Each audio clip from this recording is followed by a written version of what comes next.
ሰላም ሰላም ቤተሰብ ከመይ ቀኒኹም ሰላም ዲኹም? ኣብ ዘለኹምዎ ሰላምኩም ይብዛሕለይ። ኣነ ሰላም እግዚኣብሔር ኣምላኽ ይመስገን። ከምዚ ኣነ ጽቡቕ ዘለኽዎ ጽቡቕ ክትህልውለይ ይምነ።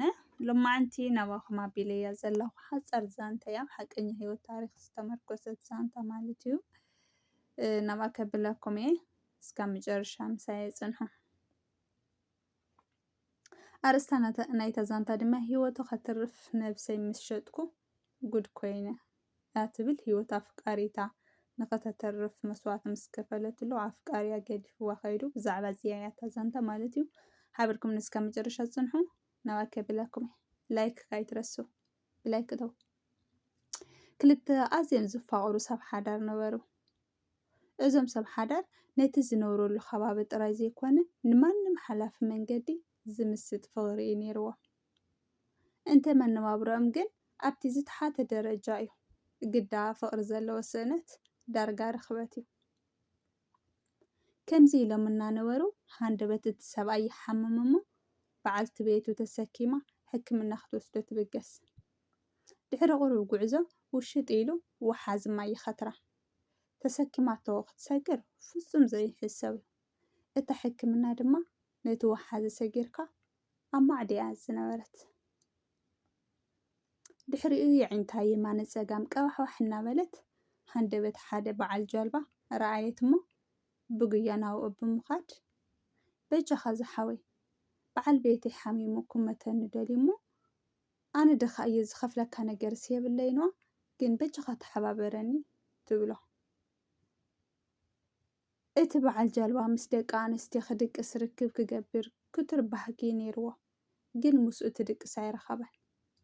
ካብ ናይ ሓሳባት ሰልሚ ምስ ወፀ በሊ ስምዒ ትኸፍልኒ ነገር እንድሕር ዘይብልኪ ብሓደ ነገር ዘይንስምዕማዕ ይብላ።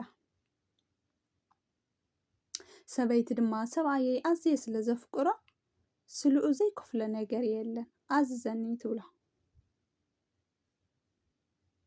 ነዚኣ በኻ ክጥቀመላ ኣለኒ ብምባል በሊ ስምዒ ኣነ ከሳግረኩም እንተኾይነ ንስኺ ምሳይ ርክብ ክትገብሪ ኢኺ ድሌትኪ ክገብር እንተኾይነ ንስኺ እውን ድሌተይ ትገብርለይ ምስ በላ ርእሳ ድኒና ኣብ ሓሳብ ኣተወት።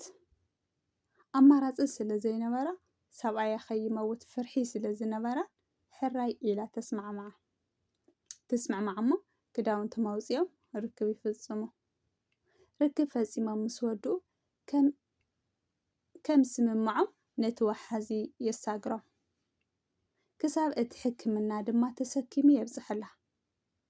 ሰብኣያ ኣብ ኣፍ ሞት ከሎ ሕክምና ይኣቲ። ሰብኣያ መዓልተይ ኣኸለን ግዲ ኮይኑስ ካብቲ ዝነበረ ሕማም ተገላጊሉ ናብ ንቡር ጥዕና እውን ተመለሰ። ድሕሪኡ ብሰላም ናብ ቤቶም ተመሊሶም ከም ቀደሞም ፍቕሪ ምንባር ይጅምሩ ማለት እዩ። በዓልቲ ቤቱ እቲ ዝገበረቶ ነገር ኣብ ሕሊና እናተመላለሰ ድቃስ ስለ ዝኸልኣ ነጊራ ክትዕርፍ ትውስን። ድሕሪኡ ከም ውሳኔኣ ድማ ኩሉ እቲ ዘጋጠማ ምስ በዓል እቲ ጃልባ ዝገበረቶ ኩሉ በብሓደ ክትነግሮ ትጅምር።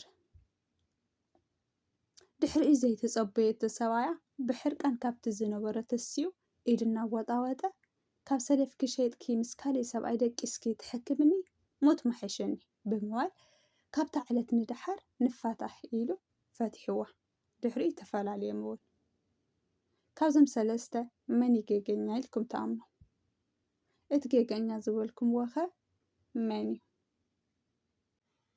እታ ሰበይቲ ዶ ወላ እቲ ሰብኣይ ድዩ ወላስ እቲ በዓል ጀልባ እዩ? ኣይንኦም ኣብ ጌገኛታት ነይሮም ኢልኩም ተኣምኑ ንስኹም? እስኪ ኣብ ኮሜንት ጻሓፉ። ብዙሕ ግዜ ዛንታና ነዚኣ እያ ትመስል ነይራ ቤተሰብ። ጌጋ ናይ መን ምዃኑ ኣብ ኮሜንት ጻሓፉ ኢኹም። ነፍቃሪኣ ምሒር ካብ መፍቃር ዝተልዓለ እያ ማዕረ ከምዚ መስዋዕቲ ከፊላትሉ ምስቲ በዓል ጃልባ እውን ክትሓድር ዝኸኣለት ወይ ከዓ ነብሳ ክትህቦ ዝኸኣለት ሂወት ናይቱ ኣፍቃሪያ ወይ ከዓ በዓል ገዝኣ ንምድሓን ኢላ እያ። ንሱ ግን ካባይ ንላዕሊ ማለት ኣብ ልዕለይስ ከምዚ ዓይነት ጌርኪ ምስ ወዲ ደቂስኪ ካብ ከምኡ ጌርኪ ተድሕነኒሲ ክመውት ይመርፅ ኢልዋ። ንሳ ግን ክመውት ስለዘይ መረፃ ክነብር ስለዝደለየቶ ካብ ምሕር ምፍቃር ስለዝተለዓለ ንሳ ሸይጣን ድሒናተሎ ማለት እዩ። እሱ ግን ኣይተወርሖን ደስ እውን ኣይበሎን። ደስ እውን ስለዘይበሎ ምስ ካሊእ ወዲ እውን ሓዲራ ሂወቱ ክተድሕኖ ስለዘይተስማዕማዕሉ ፈቲሕዋ እዩ ከይዱ ዘሎ። እቲ በዓል ጀልባ ምናልባት ምስቲ ሰብኣይ እንተዘይተራኸብ ነይራ ሂወት ሰብኣያ ኣይመድሓነን ይኸውን። ምክንያቱ ኣብ ኣፍ ሞት እዩ ነይሩ። ክሕከም እውን ኣይኽእልን። ምክንያቱ ኣብ መንጎኦም እንትን ኣጋጢሙ ነይሩ ማለት እዩ። እቲ ወንዚ ማለት እዩ።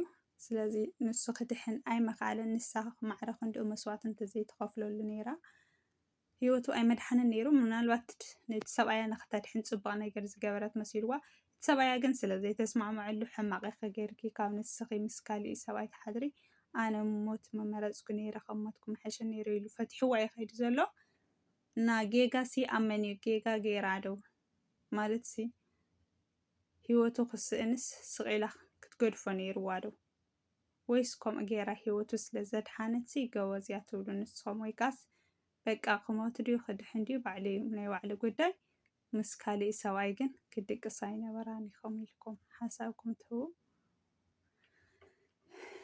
ከም ኣነ ግን ከም ናተይ ውሳኔ ኩሎም ኣብ ጌጋ መንገዲ ማለት እቲ ጀልባ እውን ከምኡ ዓይነት ሕቶ ከምፀላ ኣይነበሮን። ምክንያቱ ከም ተፍቅሮ ብጣዕሚ ከም ተፍቅሮ ነጊራቶላ። እቲ ሰብኣያ ከዓ ማዕረ ንዕኡ ንምድሓን ማዕረ ክንዲዚ መስዋዕቲ ካብ ከፈለትሉ ብሓቂ ሕማቅ ክስምዖ ብርግፅ ሕማቅ ክስምዖ እዩ። ግን ድማ ማዕረ ምፍታሕ ተቐሊሉ ክገድፋ ኣይነበረን እዩ። ብቕሬታ ዘይዕረ ነገር የለን።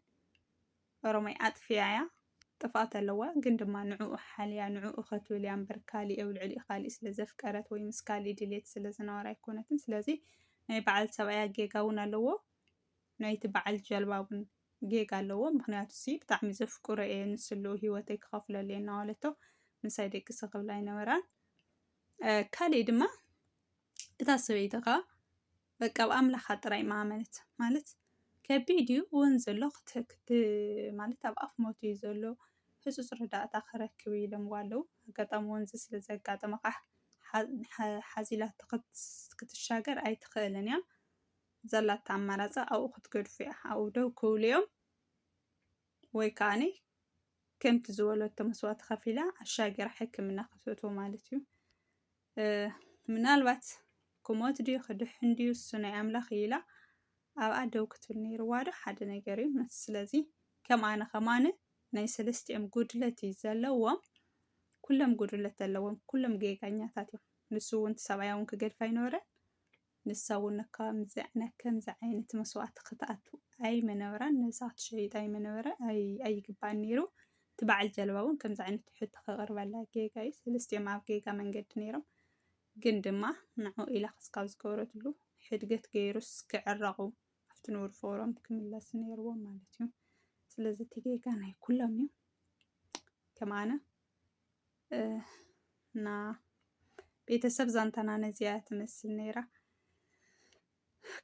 ዝተረፈ ነዚ ቻናለይ ከዓ ላይክ፣ ኮመንት፣ ሰብስክራይብ እናገበርኩም ቤተሰብ ኩኑ ኢኹም። ፃንሒትና ነዚ መስል ነይሩ። ብካሊእ ትሕዝቶ ኣብ ቀፃሊ መደብ ክንራኸብ ኢና። ሰናይ ቅኒ ኢኹም ኣብ ዘለኹምዎ ሰላምኩም ይብዛሕለይ። ላይክ ድማ ኣይትረስዑ ኢኹም ቤተሰብ እና ሰናይ ቅንያት ይኹነልኩም። ባይ ባይ።